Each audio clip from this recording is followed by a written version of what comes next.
Touba Congo Télévision, abonne-toi, commentez, aimez, partagez la vidéo. Congolais, Téléma Congolais, la Mukali Kambo Yamboka et Talibiso. Touba Congolais avec Snake, quoi, sniper de la presse. Congolais ciblé petit. Voilà, les chers abonnés de la chaîne Super Congo TV, nos abonnés. Tu es les sous pour ça la mise au point na Matali. Oui, le moment qui la fois passée il y a 4 jours na Kenya. Tu es ça la mise au point. Pour toi bisabino, to la kisabino. Et tu es la rabino biloko ya kitoko. Biloko ya makasi. Parce que la politique, c'est le jeu des mots. Donc, il y a Congo, à Sangana, qui, dans mon pays à Kenya, a créé un conglomérat des aventuriers contre le Congo. Pour na petit bateau, bazana faible d'esprit. Mais, biso ba Congoman, il y a solo, il y a 100% Congolais. Roko sabisote et pas ya Rwandais 100%. Alors, tu y la mise au point mon corps. Bandeko bo liker, bo commenter, bo partager. Émission za kitoko makasi parce que tu es na biloko moko ba réalisation à chef de l'État comparativement na 18 ans passés, il y a monsieur Kanambe. OK. Tolali tolamuki, Monika, M. Kanambe, a Bengi Batunaye, ce qu'on appelle bien évidemment les conglomérats des aventuriers. Babimi, oh, sauvons les Congo. Un slogan, Oyo, ils ont quoi appartenir na bangote. Ils ont le slogan, à mon amboka, le pasteur, le bishop Koutino. Oh, tango abimisaka eloko wana, ekutaka e vie chère. Les lois ont kolobate, azo côté les maté, parce qu'abimisaka slogan wana. Les lots, par l'infirmité du langage, abimisi yango, qui est sauvons les Congo. Donc, toye kosala moi, et loko moko muke, sauvons les Congo. Les gens qui veulent sauver les Congo aujourd'hui, ils étaient aux affaires. Ils ont dirigé ces pays pendant 18 ans. Comparativement, dans 6 ans, il y a chef de l'État, Félix Antoine Tshisekedi Tshilombo. Il a dirigé ces pays il y a 6 ans, ça c'est la 7e année. Je peux vous parler des choses concrètes, pas des choses abstraites. Parce qu'ils sont venus avec les 5 chantiers, entre guillemets, un programme bidon, qui était un programme abstrait. Et l'autre, mon côté, dans 5 chantiers, au bisototika, on a à part au moins l'amboka la kisi biso dans 6 ans au yasali. To bandina na matali ba université. On commence par là. Dans 18 ans, sauvons le Congo. Ces gens-là, ils veulent sauver le Congo pendant que dans 18 ans, ils n'ont pas pu construire même une université. Dans 18 ans. Dans 6 ans, le chef de l'État a construit 6 universités. Oh, ebimi déjà na mabele. 6. Ebimi na mabele. C'est vérifiable. Vérifiable. To lungwe wana. To kotina masolo etali ba militaire. Sauvons les Congo. Sauvons les Congo. Ils sont venus ici. Ils ont fait 18 ans dans ces pays. Hermoko, M. Kanambe Foganasoni, tu es Rwandais de père et de mère. Tu le sais bien. Olingo Diembe la likolo ya mboka ya batu. Le Congo ne t'appartient pas. Le Congo, c'est pour les Congolais. Ce n'est pas pour les Rwandais. Vous êtes venus aux affaires 18 ans passés. Vous avez pris un chef d'état-major général rwandais qui a dirigé l'armée congolaise, l'armée d'un grand pays, Congo, à la dimension d'un continent. Cette armée-là a été dirigée par un étranger qui était rwandais. Oyozalaki Adwenae. Et vous avez profité d'affaiblir l'armée congolaise pour ne pas appeler l'armée, cette armée, tokomi kobengango armoire, où on pouvait conserver n'importe qui. Et au yebaki le kolingo sala, il faut affaiblir l'armée pour être temps pour ça la basso nabino pour balkaniser mboka. C'est ça ce qui a été votre programme. Nakati armée. Permettez, et ça parenthèse nazo fongola, mon père c'est un militaire. Il est touché 128 000 francs congolais pendant 18 ans. Et aujourd'hui, Soda Yasouk, à zone à 600 000, 650, 700 000. Tala Soda Ndenga Komikolata. Au Bazana Bitumba, Bazana primo, il y a 320 $. Au Bazo Futabango, donc la prime. Et c'est avec le temps, ça allait au Banda, solde Nabango et au Banda Romata. Sauvons les Congo, l'ironie du sort. 18 ans, 128 000 francs, 6 ans, 700 000 francs. Sauvons les Congo, l'ironie du sort. N'est-ce pas que Mata Tamponio nous a montré avec son programme bidon de construire 1000 écoles ici en République démocratique du Congo. Il a quitté les affaires. Allah qui s'abisso. École, mon va construire. Na Katia Congo A. Mais je peux vous dire que avec les programmes de 145 territoires, le chef de l'État, Félix Antoine Tshisekedi Tshilombo, que nous saluons en passant, il a eu à construire à 135 territoires. Parmi les territoires, il y a 3 à 2 centres de santé construits, des hôpitaux. Na programme naïe, ba école, na programme naïe. L'ironie du sort, sauvons les Congo. Sauvons les Congo, Oyo, balingi ba sauver Congo. Congo Oyo, mwana mboka zotonga, abandi banzela. Lelo moto azolongwa mwanda. Aleki Kisasa, par Kikwit, ake Chikapa, Kananga, ake ko débouché vers Lubumbashi. La nationale numéro 1. Sauvons les Congo. Un programme Oyo Tirala Rosala Yangote. Tu nous as menti, nous les Congolais, avec un programme de 5 chantiers. Un programme bidon. Oyo Moko Tirala pour réaliser à ta chantier mon côté. Qui nous ont montré un hôpital des Indiens, un bâtiment qui existait déjà, cinquantenaire, un bâtiment qui existait, où il y a réhabilité, les lots, le bâtiment, ce n'était pas un hôpital de l'État. Sauvons les Congo. Okoya ko sauver Congo pendant que tu as laissé maman Yemo mouroir. Otiki maman Yemo mouroir. Et là, maman Yemo, ils ont réhabilité non seulement la réhabilitation, mais aussi la construction. Maman Yemo, sauvons les Congo. Sauvons les Congo. Tu as laissé Kolwezi Lokola village. Pendant que les grands Katanga a été dirigé pendant 11 ans par M. Katombi. Il a dirigé le grand Katanga pendant 11 ans. Kolwezi était village. Aujourd'hui, pour ne parler que les infrastructures aéroportuaires, nous avons combien des aéroports construits? Aéroport de Kolwezi, aéroport de Bangoka, à Kisangani, aéroport de Mbujimai, aéroport de Bipemba, aéroport de Kananga, aéroport de Lodia qui est en construction, aéroport de Mbandaka aussi qui est en construction. Et je tiens à préciser que d'autres, ce ne sont pas des aéroports, ce sont des aérogares. Et aéroport, il y a un deal. Sauvons les Congo, l'ironie du sort. Vous venez avec des discours de la démagogie pour nous reconnaître le peuple congolais. Peuple congolais, soyons un peu sérieux. À des fois, il faut un peu tous aller un peu sérieux. Il faut tous aller un peu sérieux à des fois. Campus réhabilité. Il peut nous réhabiliter.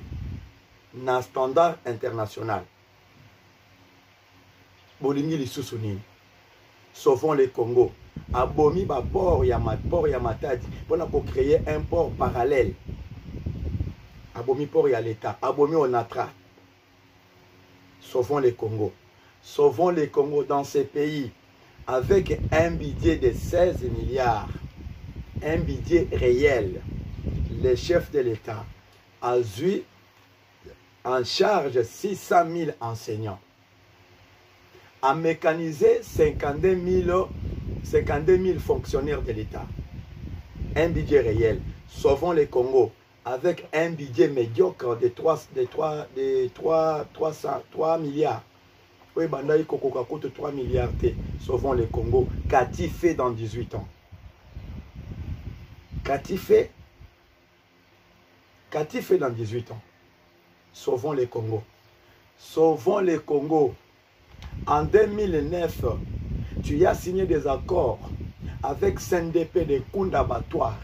Et ces gens-là, Taye Kokota na kati armée. Au Batikala côté à Arukuna. Baboyaki, en 2012, Bayekokoma M23. Et le M23 dont on parle, c'est Kabila. C'est Kanambe, toi, sauvons les Congo. Sauvons les Congo. Tu as joué avec l'armée congolaise dans ce pays. Avec l'opération Nayoya, mixage, brassage. Sauvons les Congo. Est-ce que Yoko Kaki Kosala, Kodouate, Kagame et Lelo Moussapi? Ondenge Félix Antoine Tshisekedi Tshilombo, Azo Douate Kagame. Pour la communauté internationale, il dit que l'agresseur du Congo, c'est le Rwanda. Et le Rwanda a été sanctionné. Bota l'économie à Rwanda. Ils ont les lots par terre.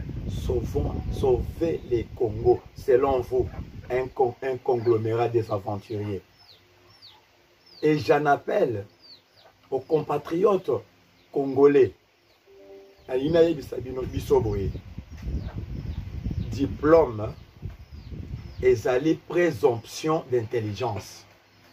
Tu peux en avoir 20, en avoir 4, 5. Mais tu es seulement présumé intelligent. Mais tu n'es pas intelligent jusque-là. Avoir des gros diplômes. Présomption d'intelligence. Regardez, George Orwell pour les initiés. George Orwell a dit une chose.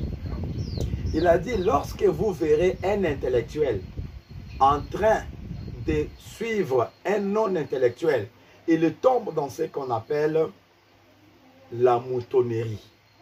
Il est mouton, il devient mouton. Regardez ce qui se passe, ce qui s'est passé la semaine passée au niveau de Kenya. Monsieur Matata Mponyo, c'est un professeur, soi-disant, avec son cadre macroéconomique. C'est un professeur. Kimbuta, c'est un professeur. Les autres là, ce sont les gens Oyo Batangi classe par rapport à Kanambe. Mais Bango wana baza berné.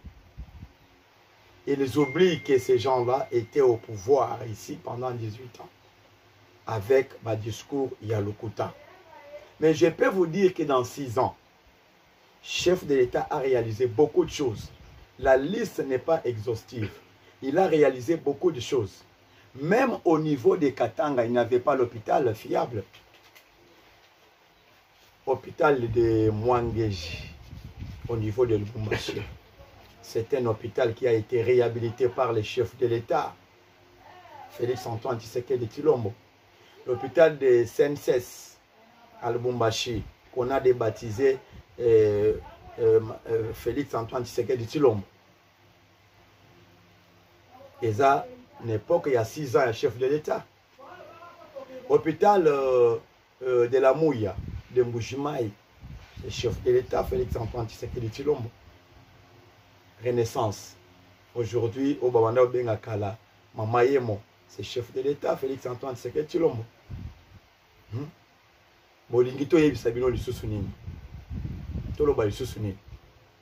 Vous êtes allé à Toulouse, Matata Mponyo. Il a acheté des appareils à Toulouse, en France. L'avion est Yaki 4, il y a Congo Airways. avion ya kala mibale ekufa et ça l'a transporté ekufa Kimpamvite et consort ekufa totika na mibale eye okufa lisusu mais avion wana esombama na mbongo ya avion ya sika. Qu'est-ce que vous voulez nous apprendre, nous les Congolais? Sauvons les Congos. Les leçons y a continué Zanine. Nous tenons mordikiste pour vous dire que Yaka Omataka Nandili. Kitali sous Nandili. Le col Omataka Nandili. Kitali sous à partir Yandili. Toyiba Kozamo la mobile. Tozo Zelayo. Bisoba Congolais Tozo Zelayo. Au Komisi Mboka Oyo, même dans les concerts des nations, Mboka Oyo, celui qui représentait les Congolais, c'était Paul Kagame. C'était lui qui représentait les Congolais. Alors il y a les Congolais qui ne sont pas initiés, les Congolais bernais à cause de quelques sommes trébuchantes.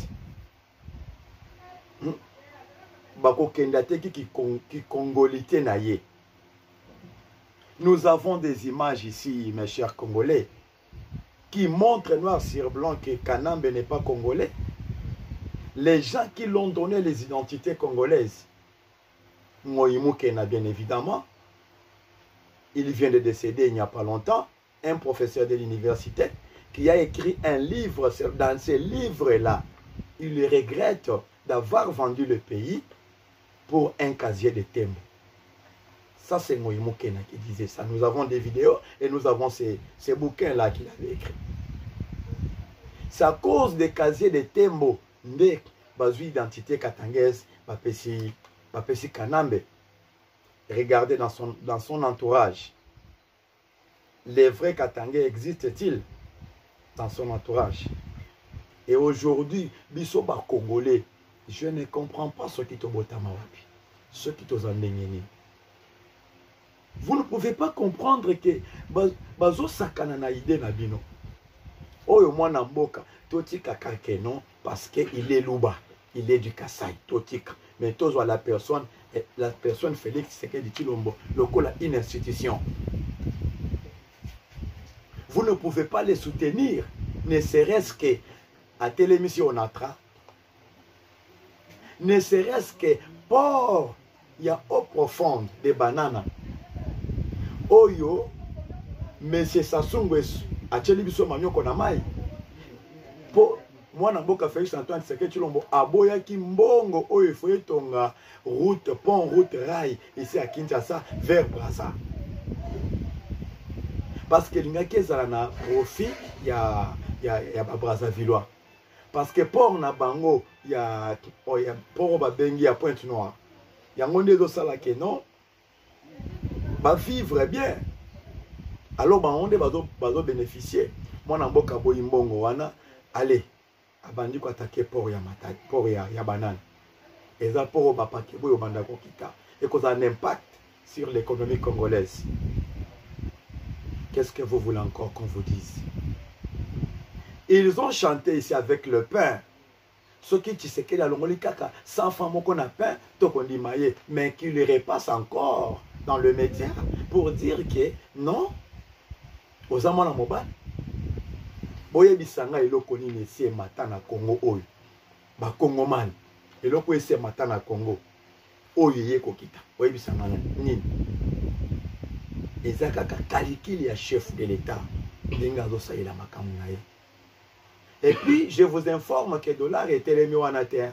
Maintenant, la Banque centrale est en train de contrôler l'offre et la demande. Il est en train de contrôler. Et à bientôt là, de son retour, le gouverneur de la Banque centrale, bien évidemment, M. André Ouamesu, de son retour des États-Unis, il va encore injecter les devises sur les marchés. Pour être et quitter ça yango lisusu makasi à quoi injecter lisusu deuxième phase, et il y aura deuxième phase, il y aura troisième phase, il y aura quatrième phase. La gestion, il y a 4 macroéconomiques en République démocratique du Congo. Ceux qui besoin du Mélamon Lambo raté Félix Antoine Tshisekedi Tshilombo botu na ba institution ya Bretton Woods, ba institution ya Banque mondiale, ba koyebisa bino la gestion du cadre macroéconomique ndenge nini ezo rouler na Congo. Ba koyebisa bino yango. Alors, vous voulez faire croire aux Congolais que bino nde boyebi, biso toyebi te. Nous ne sommes pas des cons, nous ne sommes pas des dupes. Mbongo o il faut etonga inga, o chef de l'État zoloba grand inga, grand inga. Grand inga a la capacité ya coproduire courant na kati ya Afrique mobimba, voire même en Europe. Mais c'est Kanambe a pris cet argent-là que Kotongelango Kingakati. Bah c'est partagé Mbongo wana na Mese Nombi. Un général, je ne sais pas, il est général ou il est civil. Pour un général, Bako Katae Bilamba n'est pas civil, Batikaye nu et pas civil. Bah Zimbongo wana Nombi atongi na Katanga ferme na ye au ba vétinamien na ba indien bados à un restaurant. Nous avons des informations. Nous avons des informations. Les lobos lingaba congolais, oh, bino bo faire souffrir. Où sont les gens qui ont accompagné monsieur notre ancien président Laurent Désiré Kabila? Où sont-ils? Bazawa pi batouana. N'est-ce pas que bateau nous sommes accompagnés qui na lit ya Laurent Désiré Kabila, Kanamba Bomi Bango, professeur Samba Kaputu, où est-il? Katumbe Mwake, où est-il? Katumbe Mwake d'ailleurs, Bayeko Sala va monter un scénario cousu de toutes pièces, va monter Yango pour Katumbe Mwake Sali crash. Alors que Katumbe Mwake a été tué na Rwanda. Katumbe Mwake babomai na Rwanda. Le même scénario bozo lingabo monter les sous pour boya jusqu'au comploter contre le Congo. Donc dans ces pays, ceux qui au sengi ba nommer au ministre et qui ba nommer yote, tu deviens frustré, il faut aussi mamandouk oya ko ba congolais. C'est ça. C'est ça dans ces pays. Mais c'est Sanga qui nous dit avec sa chevelure lokola ceux qui a utizamba ya wapi. Mais c'est Sanga azumi qui na mboka oyo pona koboma ba congolais. Comparativement na oyo azoloba ya mwana mboka Jean-Pierre Mbemba Ngombo. Jean-Pierre Mbemba Ngombo asima mandoki contre les Rwandais. C'est clair, c'est différent. Na motu oyo ayeko s'aligner na ba Rwandais pona koboma ba congolais. C'est ça la logique. Les lots, c'est Sanga. Azoliana, les sonines yakoye bisabiso. Les Sanga Zolo. Ah, ces pays, Félix-Antoine Tshisekedi Tshilombo, tu es le président de la République. À des fois, nous vous demandons, nous, le peuple congolais, le président de la République, soit un peu, moi, notion de dictature. Une dictature positive. Il faut oser un peu moins dictature. Parce que les gens locaux là-bas, c'est Sanga, c'est Sanga appelé Kabund. Parce que Baza Batumoko, il y a territoire Mokola Kabund. Na commençons à pouvoir, c'est Sanga appelé Kabund en disant nous sommes des Kassaïens, dengue aussi pouvoir, il faut nommer un ministre, soit la Banque centrale, soit le ministre de l'économie. C'est Sanga. Kabund, Azana Baba Odio. Kabunda Ebissi Nini, ça ce n'est pas le pouvoir kassaïen, c'est le pouvoir du peuple congolais. À partir de là, c'est Sanga Salinine, a commis frustré. Monsieur Franck Diongo, soyons un peu sérieux. C'est lui que tu as appelé démon. Un démon la fois passée, aujourd'hui il est devenu l'ange. Il est devenu ange. To participant ne loko babenga procès moko macabre. Procès oyo salamara na Congo oyo. Mutu azana mbeto ya hôpital bazozo kise makila bazosala transfusion na perfusion. Ezalaki yo Franck Diongo. Mutu asalaki yo koma bongo ezali kanambe oyo ko sekisa o sekiti awa. Soyons sérieux. Dans ces pays, tozo kende wapi, les Congolais, réveillez-vous. Réveillez-vous. Il a Félix Antoine Tshisekedi Tshilombo parce qu'il est louba, point barre. Mais quand il a une vision a été. Parce qu'il a une vision. Il a une vision. Aujourd'hui, dans le cadre du Conseil des Nations, on parle de la RDC. C'est à cause de Félix Antoine Tshisekedi Tshilombo. On parle de la RDC, c'est à cause de Félix Antoine Tshisekedi Tshilombo. Partout là, on parle de la RDC. Mais, Bosangana, Bino Nyonso. Bosangana, Bosala Nyonso. Et vous évitez que Kagame andimi metandi à chef de l'État. Kagame andimi metandi à chef de l'État. Bolinga, degré ou de force. Bokolonga mabele ya Congo, même par force. Même par force. Nous allons utiliser même mesures coercitives pour na tolongo la bino na kata mabele ya Congo. Le Congo appartient aux Congolais, le peuple congolais. Nous n'avons que le Congo comme notre pays. Nous n'avons pas deux pays. Kanambe et les autres bazana deux pays. Bisoto dans la mboka oyo kaka moko. Et les chers généraux et les chers colonels. Vous croyez que si aujourd'hui Kagame arrive, il y a qu'à conquérir Congo Mobimba, Aya Longoli Félix Antoine Tshisekedi Tshilombo na pouvoir, yo, au cause de la générale, yo kuna au cause de la colonel, bakopé sabino code, ndenge bapesaka ba militaire à l'époque, à 32. On les a tous éliminés. Au bakima bakina ba braza. Je vous parle des choses réelles. Je suis dans la famille militaire. Je vous parle des choses réelles. Au cause de la colonalité, au cause de la généralité. Alors, quelqu'un qui est avec les gens dans la brousse, aya kobeta armée loyaliste. Bofongola un peu misou, quand même. Bofongola un peu misou. À des fois, ils ont fait sa kanda. Est-ce que bozana ba nini zana mutu na bino na mutu ya ba Congolais nini zali na mutu ya ba Congolais nini zali parce que nazo mona bamusu bazo commenter non aya tozo zelaye bola kisanga bâtiment oyo kanamba tongi oyo ya l'état bâtiment oyo tongi oyo ya l'état ya munene to hôpital oyo tongi ya l'état ya munene to nzela ya munene ya lelo bozana rocade sud-ouest. Un méga projet où il la cause à la terre, même à l'époque coloniale. Mais il y a à cause il y a Félix Antoine Tshisekedi Tshilombo. Est-ce que yoko bino boko kende bino ba Kabili boko kende côté ya Lutendele bolo ba makambo zolo ba wana o mapa on a bangwe Mati Valère bolé mbongo ya route nzolana bozuki sango quelque part. Félix aya commission na ipene bako kende kuna bolo mabe ya Félix kulumba yango wana bazo tia pont mususu na mayandili kulumba ebima na 14e rue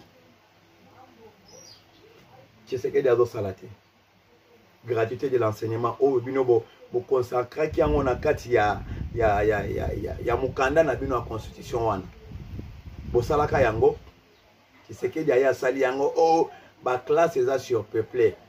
Moi qui vous parle, je suis un produit des écoles publiques. Je n'ai jamais été dans une école privée. Mais j'ai été bien formé, une tête bien faite.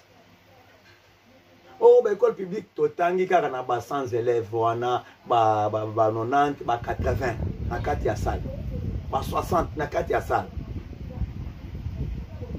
Félix ça y est. Gratuité. Aujourd'hui, nous avons la gratuité à maternité. Soyons sérieux quand même. Ce qui nous a la makamba malam bobetele maboko.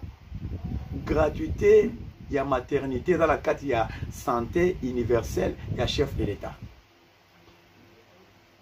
Basi bazo bota ofele, même na césarienne, basa ba militaire. Bozo mona bango de loté.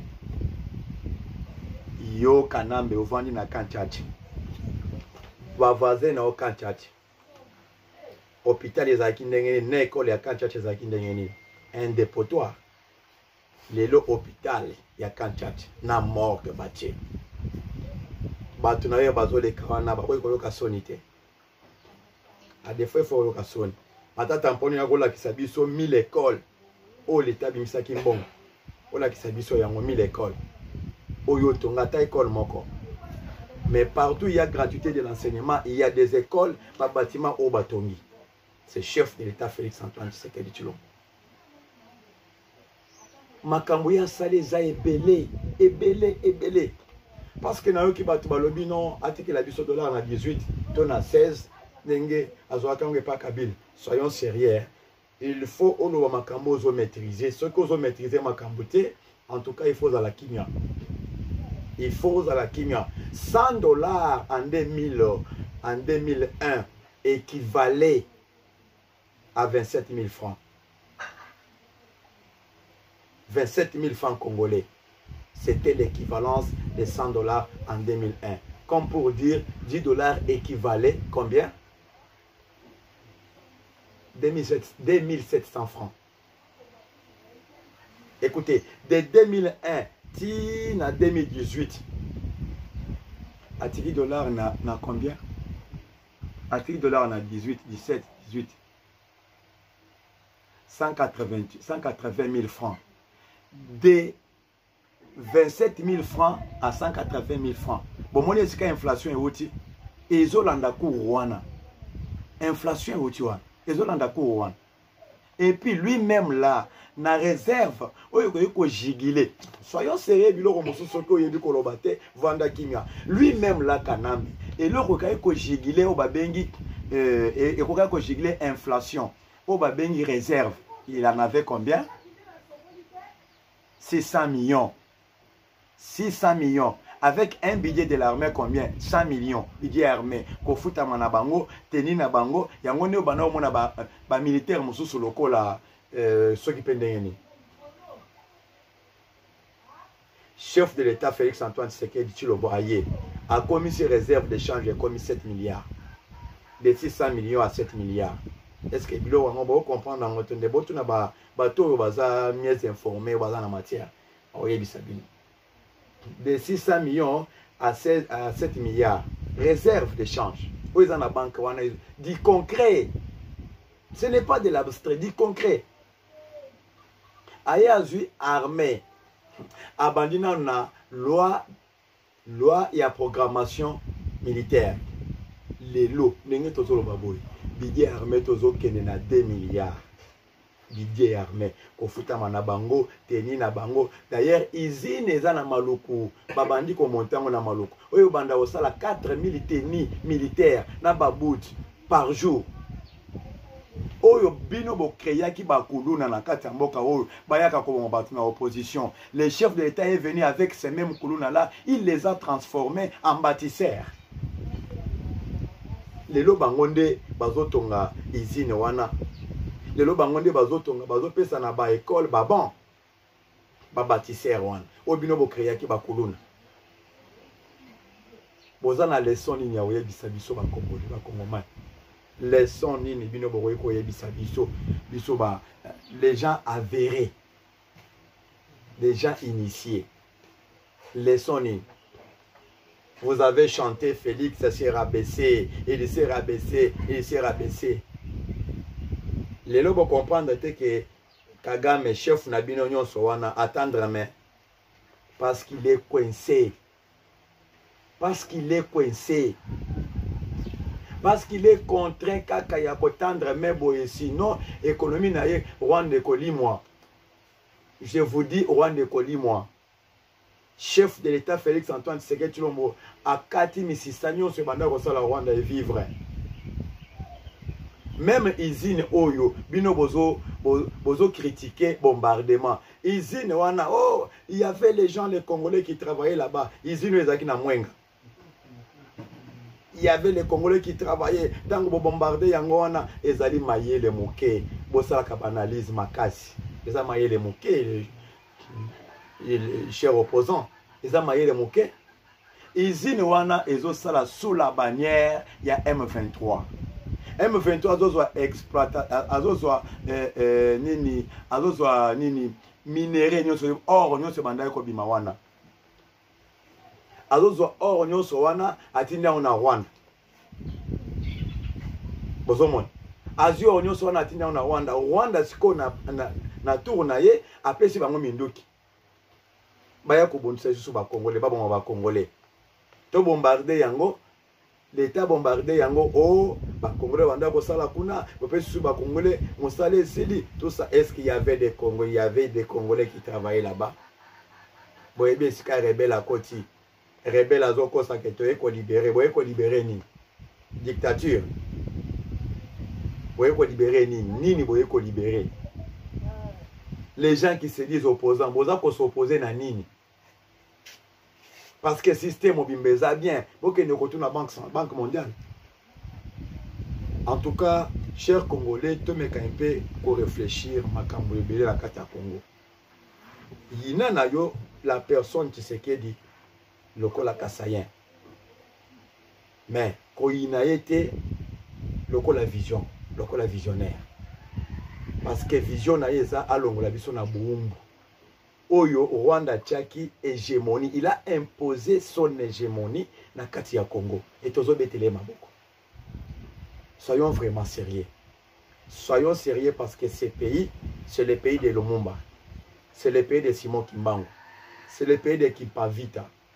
C'est le pays de Tien Tshisekedi Wamulumba de Rez Mémoire. C'est le pays des Congolais, des pères et des mères. C'est mon pays, c'est ton pays, c'est son pays, c'est notre pays. Ce n'est pas le pays de Kagame et Kanambe. Ce n'est pas le pays de Kagame et Kanambe. Bazwa qui chance à diriger Mboka Oyo. Kanambe lokola gouverneur et son chef direct était Kagame. Bazwa qui chance. Mais chance on les a du sous-soutien. Le pays appartient aux Congolais. Les Congolais des pères et des mères ne pas diriger. Les Rwandais des père et de mère, bakende Rwanda, les Nyamogabu, les Nyarugabu, Claude Nyarugabu. Nazo fongola moi eloko moko ya muke, o ya etali les Banyamulenge sont des Congolais. Il y a les Banyamulenge au bakota na Congo oyo avant que Nyamogabu abotama na 1875. Avant que Nyamogabu abotama, il y avait des Banyamulenge ici au Congo. C'est pourquoi le chef d'État l'a dit que les Banyamulenge sont des Congolais. Il y en avait. Ba Koko ya ba Alexis Gisaro, ba Koko ya Birianzi, ba Koko baza ebele. Et puis Banyamulenge wana na Batutsi na Bahutu baza marginalisé na Rwanda. Que le Rwanda organise aussi un dialogue inter-rwandais avec ba Rwandais musu baza éparpillés. Et nous vous disons, chers conglomérats des aventuriers contre le Congo, nous vous disons très bien que le Congo est en marche. Que vous le vouliez ou pas, le Congo marche avec Félix Antoine Tshisekedi Tshilombo. Le Congo marche. Bokende côté mususu bosala biloko na bino wana parce que toyebi déjà o bino bonaki bosala. Na tango ya osala yango eza lisusu te. Eza kaka 0 sur 0. Kanambe kita na mabele, kita na aéroport ya Ndili. Toyeba goza mobali. Okutana na nzela na biso na lumbe mwete. Tokosala obongo. Donc, en tout cas, mes chers abonnés, otoyelaki bino pona mukolo ya lelo, yango wana bo s'abonner na chaîne na biso, bo partager, bo liker, bo pesa biso makasi ya web meladi lisusu ba information ya makasi. Donc, merci beaucoup. C'est mon amboka Yves Bidoya, le maréchal du chef. Mon numéro c'est 082 57 96 991. 082 57 96 991. Je vous dis ciao. Super Congo Télévision, abonne-toi, commentez, aimez, partagez la vidéo. Congolais, téléma congolais, la mukali kambo ya mboka etali biso. Tuba congolais avec Snake, quoi sniper de la presse. Congolais ciblé pétu.